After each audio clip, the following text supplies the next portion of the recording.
പ്രാർത്ഥിച്ചുകൊണ്ട് ശിശുവിനെ കാണിച്ചുകൊണ്ട് ആത്മബന്ധത്തിലെ നമ്മൾ രാവിലെ ഒരു സത്സംഗം കഴിഞ്ഞു കഴിഞ്ഞു. ആൾക്കാരൊക്കെ ഇനിയിപ്പോൾ വിചാരിക്കില്ല അല്ലേ, ഈ സംസാരിച്ച് കേട്ടിട്ടേ ഞാൻ വേഗം സ്വർഗത്തിലെത്തുന്ന പറയാം അല്ലേ. കേട്ടിട്ടില്ല അങ്ങനെ ഒരു കഥ കേട്ടിട്ടുണ്ടോ? ഒരു പള്ളിത്തച്ഛനും ഒരു ഡ്രൈവറും ഒരു സ്ഥലത്ത് ജീവിച്ചിട്ടില്ല. അപ്പോൾ ഈ ഡ്രൈവർ എന്ന് പറഞ്ഞാൽ ഭയങ്കര കുടിയനും. ഭയങ്കര കുടിയെന്ന് പറഞ്ഞാൽ അതിനെ കൊണ്ട് ഭയങ്കര ഉപദ്രവമുണ്ട്. ബസ് ഡ്രൈവറിനെ കുറിച്ച് ഭയങ്കര കംപ്ലൈൻ്റ്. അപ്പോൾ പള്ളിത്തച്ഛൻ എപ്പോഴും അയാളെ ഉപദേശിക്കുകയൊക്കെ ചെയ്യും, എന്നാലും അയാൾ കേൾക്കില്ല. ആൾക്കാർക്കൊക്കെ ഇയാളുടെ വണ്ടി ഓട്ടൽ കാരണം ഭയങ്കര ബുദ്ധിമുട്ടായി. അങ്ങനെ ഈ പള്ളിത്തച്ഛനും ഈ ഡ്രൈവറും ഒരു ദിവസം വരും. രണ്ടുപേരും സ്വർഗത്തിൻ്റെ കവാടത്തിലെത്തിയതാണ്.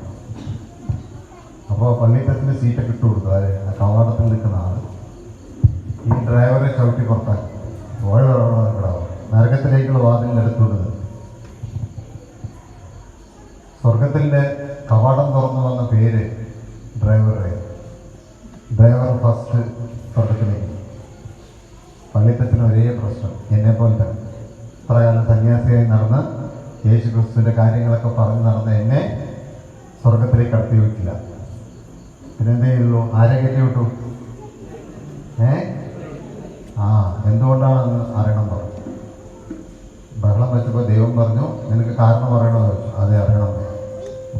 യേശു പറഞ്ഞു, നീ ഇത്രയും ദിവസം എത്രയോ കുർബാന നടത്തി, എത്രയോ പ്രാർത്ഥനകൾ നടത്തി, എത്രയോ കാര്യങ്ങൾ ചെയ്തു. എത്ര പേര് അത് കാരണം പ്രാർത്ഥിച്ചിട്ടുണ്ട് എനിക്ക് പറയാൻ പറ്റുമോ? കാരണം അത് പറയാൻ പറ്റില്ല. കാരണം ഞാൻ കുർബാന നടത്തുന്നു, എല്ലാം ചെയ്യും. പക്ഷെ അവനെ കണ്ടു നോക്ക്, രാവിലെ അവൻ 2 വിട്ട് വണ്ടി എടുക്കും. ആ വണ്ടിയിലിരിക്കുന്ന എല്ലാവരും കൂടെ കൂട്ട പ്രാർത്ഥന, ദൈവമേ രക്ഷിക്കണേ അല്ലേ. അപ്പോൾ ദിവസം എത്രയോ ആൾക്കാർ എന്നെ അവൻ പ്രാർത്ഥിപ്പിച്ചു. ഇതുപോലെയാണ് നമ്മളെല്ലാവരും. അന്തർദിവസം നമ്മുടെ സംസാരം എത്രയും പെട്ടെന്ന് നിർത്തണേ ഗുരുവേ എന്നുകൊണ്ടാണ് മെസ്സിനത്തെ ഇരിക്കുന്നത്. നമ്മൾ കേട്ട് നമുക്ക് എന്ത് സംഭവിക്കും? പണ്ട് സതീശ സാറോട് ഞങ്ങളിത് പറയും. സതീശ സാർ ഇതുപോലെ സംസാരിക്കാൻ തുടങ്ങിക്കഴിഞ്ഞാൽ ഒരു 2 മണിക്കൂറൊക്കെയാണ് എടുക്കുക അല്ലേ, കണ്ടിട്ടുണ്ടോ?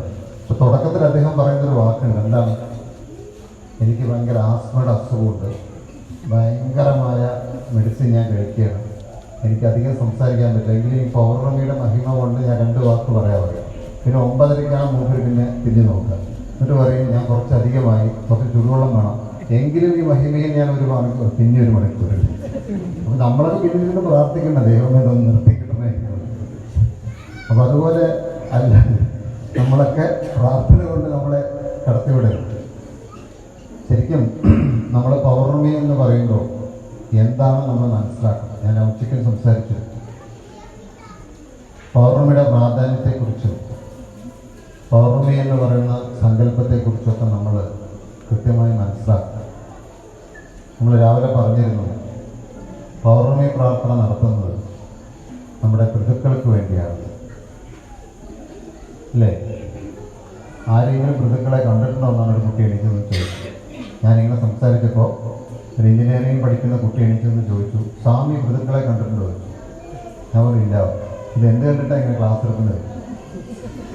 അടിച്ചു വിടുക തന്നെയല്ലേ അല്ലേ ചോദിക്കും. ഇന്നത്തെ നിങ്ങൾ കോഴിക്കോടൊക്കെ വന്നാൽ വിശ്വജ്ഞാന മന്ദിരത്തിൽ വരുന്ന പല രീതിയിലുള്ള ആൾക്കാർ അവർ ലാപ്ടോപ്പൊക്കെ ആയിട്ട് വന്നിട്ട് നമ്മൾ ചർച്ചയ്ക്ക് വിളിക്കും. അതായത് നിരീശ്വരവാദികളാണ്. അവർ പറയുന്നത് ഇത്രയും ലക്ഷം രൂപ ചിലവാക്കി ഇതുപോലെ കെട്ടിയിരിക്കുന്നത് നാഷണൽ വേസ്റ്റ് എന്നാണ്. അത് എല്ലാവർക്കും പാവപ്പെട്ടവന്മാർക്ക് കൊടുത്തിരുന്നെങ്കിൽ ചെറിയൊരു കിട്ടിയാൽ പോലെ ചോദിക്കുന്ന വ്യക്തികളായ ആൾക്കാർ അവർക്ക് നമ്മൾ സംസാരിക്കില്ല. അപ്പം നമ്മുടെ ഓരോരുത്തരും പൗർണമി പ്രാർത്ഥന എന്താണെന്നും പൗർണമി സങ്കല്പം എന്താണെന്നൊക്കെ നിങ്ങൾക്ക് അറിയും അല്ലേ. അല്ലേ, സങ്കല്പമൊക്കെ അറിയില്ലേ? സർവകരാചരണങ്ങൾക്കും ഗുണങ്ങൾക്കൊക്കെ കുഞ്ഞുറോഷങ്ങൾ അല്ലേ, എല്ലാവർക്കും അറിയണം. അപ്പോൾ നമ്മുടെ ജീവനിൽ കിടക്കുന്ന വാസനപരമായ ഗതികേട് നമ്മളെ ബാധിച്ചുകൊണ്ടിരിക്കും. ഇത് നമ്മുടെ വീട്ടിൽ കുടുംബകലഹമായിട്ടും ദാരിദ്ര്യമായിട്ടും ഐശ്വര്യമായിട്ടും പല രീതിയിലെ രോഗമായിട്ടും ഇത് മാറിക്കൊണ്ടിരിക്കും. ഇത് ഒരു പറയുന്നത് നിങ്ങൾക്ക് നിങ്ങളുടെ പ്രകൃതിയെ സൂക്ഷിക്കാൻ സാധിക്കില്ല. ഞാൻ രാവിലെ പറഞ്ഞു വന്നിരുന്നു, ആർക്കെങ്കിലും ഓർമ്മയുണ്ടോ പ്രകൃതി എന്താണെന്ന്? ഉച്ചയ്ക്കാ പറഞ്ഞത്, പായസം കുടിച്ചതിൻ്റെ ഉള്ളിൽ പോയത് സംശയം.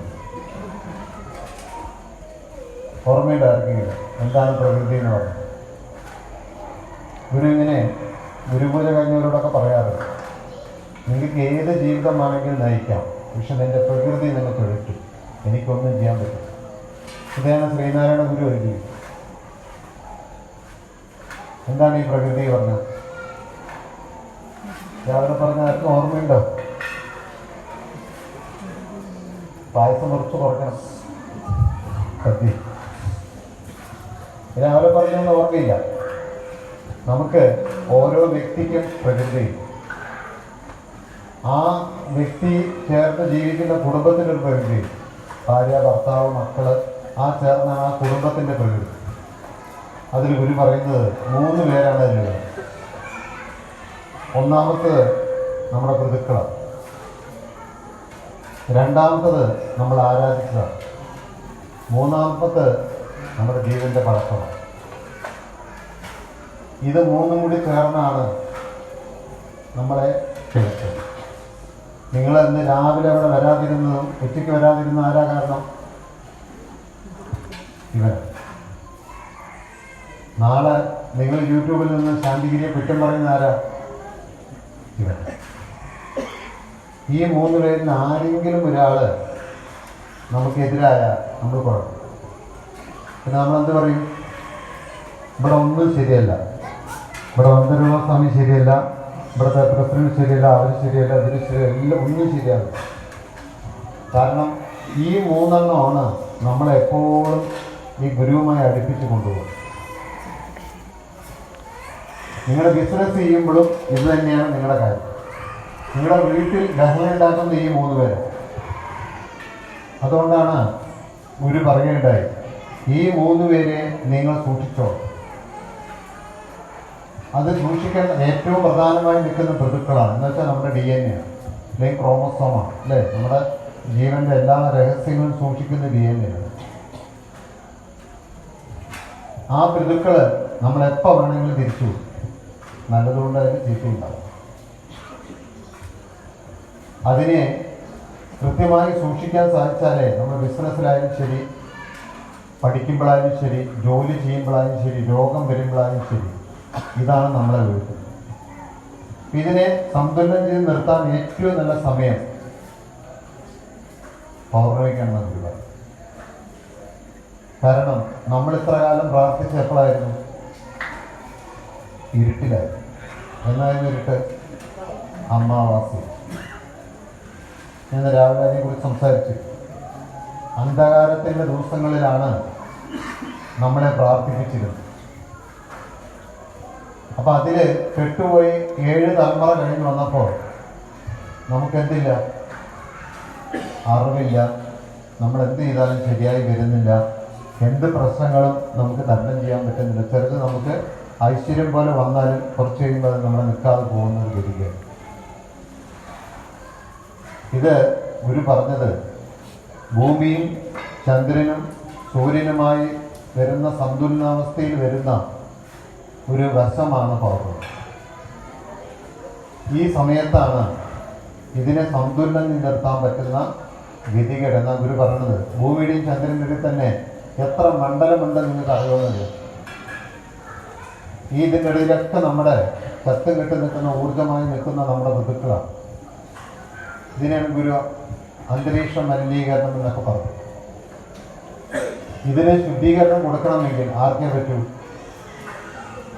നമ്മളിലൂടെ അവർക്ക് ചെയ്യാൻ പറ്റും.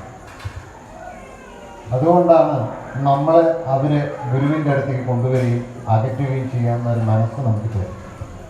രാവിലെ നമ്മുടെ വീട്ടിൽ നമ്മൾ ഇങ്ങോട്ട് വരുമ്പോൾ നമ്മുടെ വീട്ടിൽ പെയിൻ്റ് അടിക്കാൻ ആൾ വരും. ഇന്നലെ അവരെ ലീവായിരുന്നാണ് അതിന് വരും. അമേരിക്കയുടെ അപ്പുറത്തുള്ള ഒരാളിന്ന് കല്യാണം വിളിക്കാൻ വരുന്നത് വീട്ടിൽ.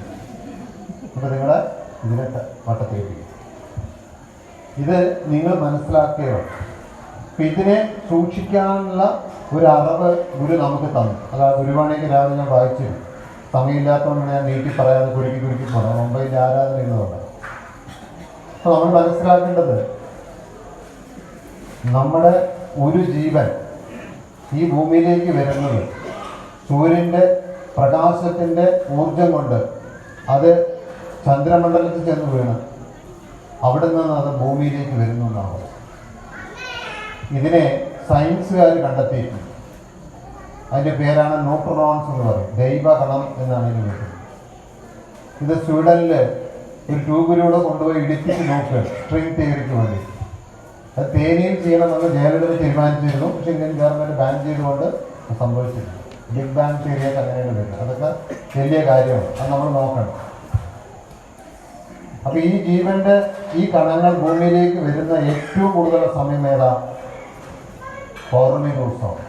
അപ്പോൾ നമ്മുടെ പൃഥുക്കളും ഇതുപോലെ കെട്ട് നിൽക്കുന്ന പൃഥുക്കൾ ഈ ഗതികേടിൽ നിൽക്കുമ്പോൾ അവർക്ക് എന്തെങ്കിലും തരത്തിലൊരു ഗുണം കിട്ടുന്ന എപ്പോഴായിരിക്കും അല്ലേ? അപ്പോൾ അതെന്ത് ചെയ്യണം? നമ്മളിലൂടെ ചങ്ങലയായി കിടക്കുന്ന ഇവരിലേക്ക് ഈ പ്രകാശം കിട്ടണം. അപ്പോൾ നമ്മളെന്ത് ചെയ്യണം? ഗുരുവിൻ്റെ പ്രകാശം ഞാൻ സന്നിവേശിക്കുകയാണ് എൻ്റെ ജീവനിലേക്ക്. ഇതാണ് സ്ട്രിങ് തിയറി. ഒന്നുമില്ല, ക്വാണ്ടം തിയറിയൊക്കെ തന്നെ ഉള്ളൂ. അപ്പോൾ ഞാൻ എന്ത് ചെയ്തു? ഗുരുവിൻ്റെ ആരാധന ചെയ്ത ദീപം ഞാൻ എന്ത് ചെയ്തു? എടുത്തു.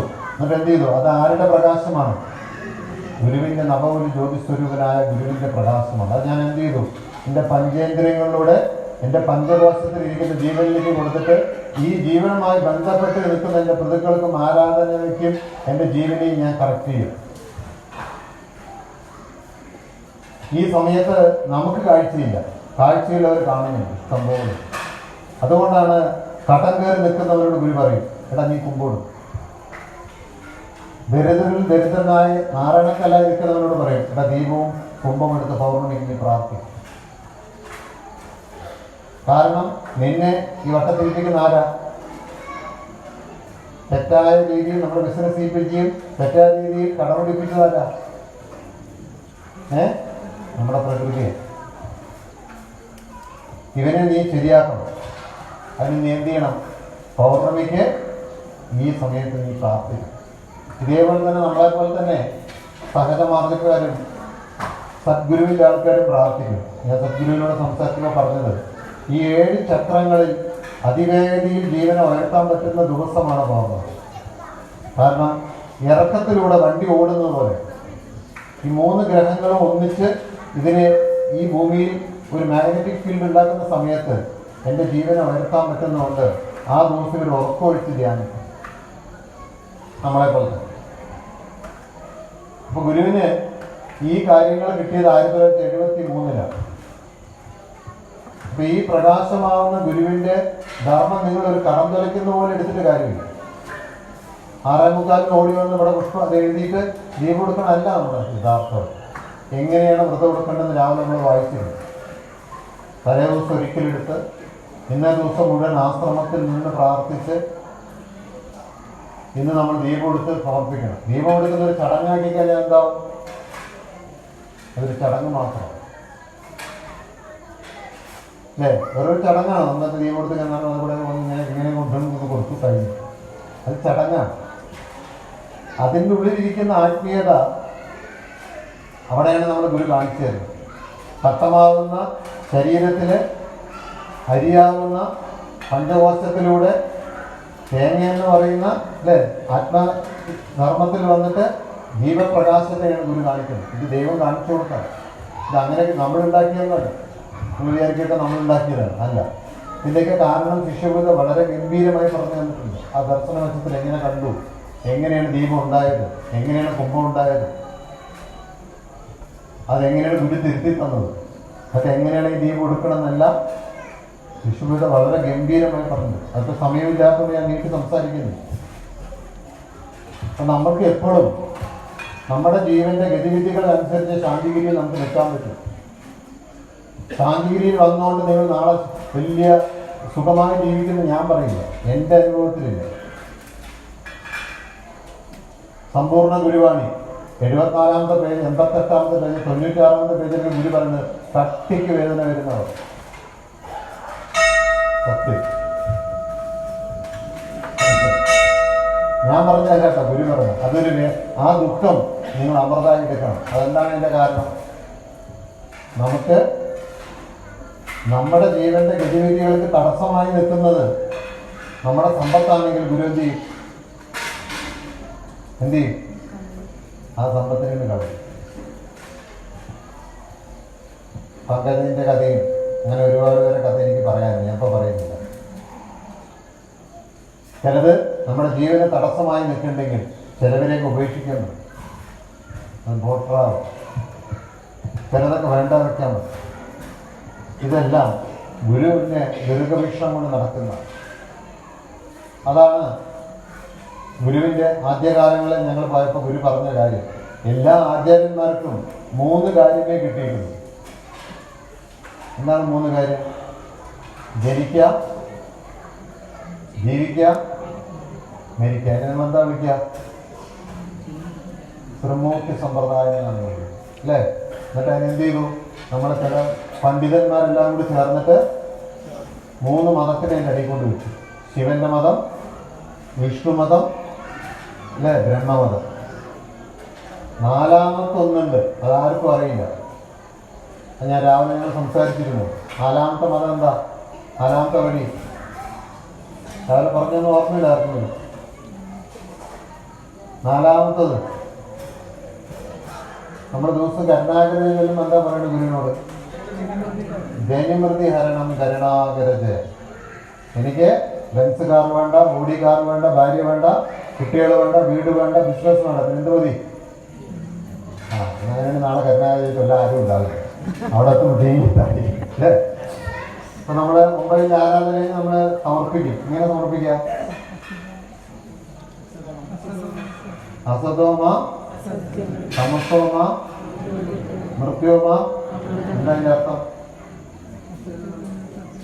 മൃത്യോമ പറഞ്ഞതിന്റെ അർത്ഥം എനിക്ക് ജനനവും മരണവും ഇല്ലാത്ത അവസ്ഥ എത്തിക്കണം. എനിക്ക് എന്ത് വേണ്ട? അവിടുത്തെ ഒരു സ്വത്തും വേണ്ട, 10 ഏക്കർ വേണ്ട, 20 ഏക്കർ വേണ്ട, സ്വർണം വേണ്ട, രത്നങ്ങളൊന്നും വേണ്ട. പിന്നെ എന്ത് മതി? എനിക്ക് മൃത്യോമ അമൃതം ഗമയ. അതുകൊണ്ട് ഈ സമർപ്പണ സമയത്ത് കൊല്ലാതിരിക്കുന്നത് കേട്ടോ. എന്താ അവിടെ വീട്ടിൽ ലോൺ എടുത്തത് അടച്ചു തീർന്നിട്ടില്ല, സ്വാമിയാണെങ്കിൽ മൃത്യോമ അമൃതം ഗമയ എന്ന് പറയുമ്പോൾ അർത്ഥമുള്ള അസത്തിൽ നിന്നും സത്യത്തിലേക്കും വിത്തിൽ നിന്നും വെളിച്ചത്തിലേക്കും മരണവും ജനനവും ഇല്ലാത്ത ഒരവസ്ഥയിലേക്ക് എന്നെ മാറ്റാനാണ് നമ്മൾ പൗർണ്ണമി പ്രാർത്ഥിക്കുന്നത്. അങ്ങനെ നമ്മൾ ഈ ഭൂമിയിൽ നിന്ന് രക്ഷപ്പെട്ടു പോകണം, ഈ മണ്ഡലങ്ങളിൽ നിന്നെല്ലാം രക്ഷപ്പെട്ടു പോകണം. ഏതുപോലെ ഒരു കുട്ടി +2 കഴിഞ്ഞിട്ട് ആ വിദ്യാഭ്യാസ സ്ഥാപനത്തിൽ ഇറങ്ങി പോകുമ്പോൾ ഫീസ് വാങ്ങില്ലേ, അതുപോലെ പോവാനുള്ള വ്രതമാണ് പൗർണ്ണമി വ്രതം. അത് നമ്മൾ വളരെ സൂക്ഷിച്ചെടുക്കണം. അടുത്ത പൗർണ്ണമി നമ്മൾ അതിനെക്കുറിച്ച് ചർച്ച ചെയ്യാമെന്ന് പറഞ്ഞിട്ടുണ്ട്. കുറേ കാര്യങ്ങളുണ്ട്. അത് നമ്മളൊന്ന് സമയമില്ലാത്തതുകൊണ്ട് പിന്നെ 2:45 സംസാരിച്ചു. അതുകൊണ്ടാണ് ഇന്നിപ്പോൾ 9:45. അതുകൊണ്ട് നിങ്ങളോട് പറയുന്നത്, നമുക്ക് കിട്ടിയുള്ള ഏറ്റവും വലിയ അങ്ങനെ ഒരു കർമ്മമാണ് ഈ പ്രാർത്ഥനാലയം. ഇത് സാധാരണക്കാരന് കിട്ടുന്നതല്ല. കാരണം ഉദാഹരണൻ ശ്രീകൃഷ്ണനോട് ചോദിക്കുന്നുണ്ട്, 8 തരം വിഗ്രഹങ്ങളുണ്ട് ലോകത്ത്. ശ്രീകൃഷ്ണൻ പറഞ്ഞു, അത് ഞാൻ പിന്നെ പറഞ്ഞുതരാം. അപ്പൊ ചോദിക്കുന്നുണ്ട്, എത്ര ജന്മം എടുത്താലും എനിക്കൊരു ഭജനമഠം കെട്ടാൻ പറ്റിയിരിക്കുന്നു. 12,000 വർഷം സത്യസന്ധമായി ജനിച്ചാലേ എന്ത് ചെയ്യാൻ പറ്റുള്ളൂ? ഒരു ഭജനമഠം കെട്ടാൻ പറ്റും. ഒരു ക്ഷേത്രം കെട്ടണമെങ്കിൽ 1,00,000 ജന്മമെങ്കിലും സത്യമായി ജീവിക്കണമെന്നാണ്. 10 ലക്ഷം ജന്മം കഴിഞ്ഞാൽ മഹാ ആരാധനാലയങ്ങൾ കെട്ടാൻ പറ്റുമെന്നായിരിക്കും. ആ ക്ഷേത്രമല്ല, ആരാധനാലയം എന്നായിരിക്കും. അപ്പൊ ചോദിക്കുന്ന ഉദാഹരണം തിരിച്ച്, ഒരു മഹാഗുരുവിന്റെ പർണശാല കെട്ടാനോ അതിന്റെ ആരാധനയും കെട്ടുന്നോ കൃഷ്ണൻ പറഞ്ഞ ഉദാഹരണ അതിന് ഉത്തരമില്ല. കാരണം അത് എത്ര കോടി ജന്മം കഴിയാനും സാധിക്കില്ല ആ ഗുരു തനിയാതെ. അതോടുകൂടി അവൻ ഈ ലോകത്ത് ബ്രഹ്മത്തിലേക്ക് ലയിക്കുമെന്നാണ് പറഞ്ഞത്. അങ്ങനെ ഒരു വലിയൊരു കർമ്മമാണ് നമുക്ക് എന്ത് കിട്ടിയിരിക്കുന്നത്? പ്രാർത്ഥന. ഇവിടെ അങ്ങോട്ട് കൊണ്ടുപോകണം. ആദ്യം മൂലയ്ക്കായിരുന്നു, കണ്ണൂരിന്റെ പകുതി തീർത്തു, അല്ലെ? അന്തരീക്ഷത്തിന്റെ കർമ്മഗതി ഇപ്പൊ നടുക്കിലേക്ക് മാറ്റി. ഇനി എന്ത് ചെയ്യണം? അതിന് നമ്മള് കഷ്ടപ്പെട്ട് ചെയ്യണം. അത് നമ്മുടെ ജീവൻ കളഞ്ഞിട്ടായാലും നമ്മൾ ചെയ്യണം. കാരണം ഒരുപാട് ഒരുപാട് ഒരുപാട് പ്രശ്നങ്ങൾ നമ്മൾ തരണം ചെയ്യേണ്ടി വരും. അതിനെക്കുറിച്ചെല്ലാം എല്ലാ ഞായറാഴ്ചയും ഇവിടെ സത്സംഗം നടത്തണമെന്ന് ആവശ്യപ്പെട്ടിട്ടുണ്ട്. അതിലെല്ലാം നമുക്ക് ചർച്ച ചെയ്യാം. അതിനിപ്പോൾ ഒരു 10 ചിട്ടകൾ പഠിപ്പിച്ചിട്ടുണ്ട് നമ്മൾ. പ്രാർത്ഥന ചെയ്യണം, ആരാധന ചെയ്യണം, ഗുരുദർശനം നടത്തണം, അല്ലേ? അങ്ങനെയൊക്കെ അറിയോ? വീട്ടിൽ സൂക്ഷിക്കേണ്ട ധർമ്മം, നാട്ടിൽ സൂക്ഷിക്കേണ്ട ധർമ്മം, ജീവന് വേണ്ട ധർമ്മം, സമൂഹധർമ്മം, അല്ലേ? അങ്ങനെ കുറേ ഉണ്ട്. നമുക്ക് പഠിക്കാം. നീല പുസ്തകങ്ങൾ നമുക്കത് പഠിക്കാം കേട്ടോ. അപ്പോൾ ഞായറാഴ്ച അത് ചെയ്യണമെന്നൊക്കെ അവർ പറഞ്ഞുകൊണ്ടൊക്കെ തുടങ്ങിയിട്ടുണ്ട്. അപ്പോൾ നിങ്ങൾ പൗർണമി എന്ന് പറയുന്നത് ജീവന്റെ കണങ്ങളുടെ വരച്ചിട്ടുണ്ട് കേട്ടോ. അത് മനസ്സിലാക്കാൻ എന്തായാലും പ്രാർത്ഥനയായി എല്ലാവരും നല്ലോണം പ്രാർത്ഥിക്കാം. നമുക്ക് പ്രസാദം തരാം. എല്ലാവരും കഴിയുന്നവരും ഉറപ്പൊഴിച്ച് പ്രാർത്ഥിച്ചോളാം. അത് പറ്റുന്നവർ ചെയ്തോളാം. പിന്നെ ഈ വൈകുന്നേരത്ത് വരുന്ന ദയവീത് നിർത്തണം. നിങ്ങളോട് അപേക്ഷ പറയണം. പൗർണമി ദിവസം ദയവീത് രാവിലെ വന്ന് പ്രസാദത്തിന് വരരുത്. അറിയിക്കണം, ഔദ്യോഗികമായിട്ട് തന്നെ അറിയിക്കുക. രാവിലെയും ഉച്ചയ്ക്കും എന്തില്ല, പ്രസാദം കിട്ടില്ല. ദീപം കഴിയാതെ നിങ്ങളെ ഇവിടുന്ന് വിടുന്ന വഴിയില്ല. കാരണം ഗുരു നമ്മളെ പഠിപ്പിച്ചതാണ്. അല്ലെങ്കിൽ നിങ്ങൾ അനേക കോടി ജന്മത്തിന് ദരിദ്രനായി ജീവിക്കില്ലേ? ഓടിക്കൊണ്ടേയിരിക്കും. എന്താണ് നമ്മൾ ഓടാൻ കാരണം? ആത്മശാന്തിക്ക് വേണ്ടിയിട്ടാണ് ഓടണം, ആണോ? അല്ല, ജോർജ് കുട്ടിക്ക് വേണ്ടിയിട്ട്. ഈ ജോർജ് കുട്ടി നമ്മുടെ വീട്ടിൽ വന്ന് കിടക്കണമെങ്കിൽ നമുക്ക് ഗുരു പറഞ്ഞ മാർഗമുണ്ട്. എന്താണ്? ജീവന പുണ്യമാണ് ഭാഗ്യം. അതുണ്ടാക്കാനാണ് പൗർണമി. അതുകൊണ്ട് അടുത്ത പൗർണമി മുതൽ ദയവ് ഇത് പോണ്ടവർ ഈ വഴി കൂടെ ഇവിടെ ഡോറുണ്ട്, ഇത് കൂടെ മുങ്ങിക്കും. ഞാനൊന്നും പറയുന്നു. കുട്ടികളായാലും ശരി, അമ്മമാരായാലും ശരി, ആരായാലും ദയവ് ഇത് എന്ത് ചെയ്യരുത്, അങ്ങോട്ട് വരരുത്. ചിലപ്പോൾ ഞാൻ ചൂടായി വരും. ഒരു കാരണവശാലും നിങ്ങൾ അങ്ങനെ വഴിക്ക് പോയിട്ട് അത് കുഴപ്പമില്ല. അത് നിങ്ങളുടെ ജീവന്റെ കർമ്മ, നിങ്ങളുടെ പുതുക്കളും നിങ്ങളെ ആരാധിച്ച് നിങ്ങളുടെ ജീവനെ നിങ്ങളെ പുറത്തിലാക്കാൻ നോക്കുക. ഞാനാളല്ല, ഞാൻ കൂട്ടുനിൽക്കില്ല. നിങ്ങൾ ഓരോ ദിവസം രാവിലെ മുതൽ ഇവിടെ ഉണ്ടാവും. അത് നിങ്ങളുടെ പുതുക്കൾക്ക് വേണ്ടിയാണ്, നിങ്ങൾ ആരാധിച്ചവർക്ക് വേണ്ടി നിങ്ങൾ ചെയ്യുന്നത്. ക്ലിയറാണല്ലോ? അപ്പോൾ ഞാൻ അധികം പറയുന്നില്ല. മുമ്പ് അതിൻ്റെ ആരാധന കൂടെ കഴിയുന്നവർ രാവിലെ നടത്തും. സുഗ്രഹിച്ചത്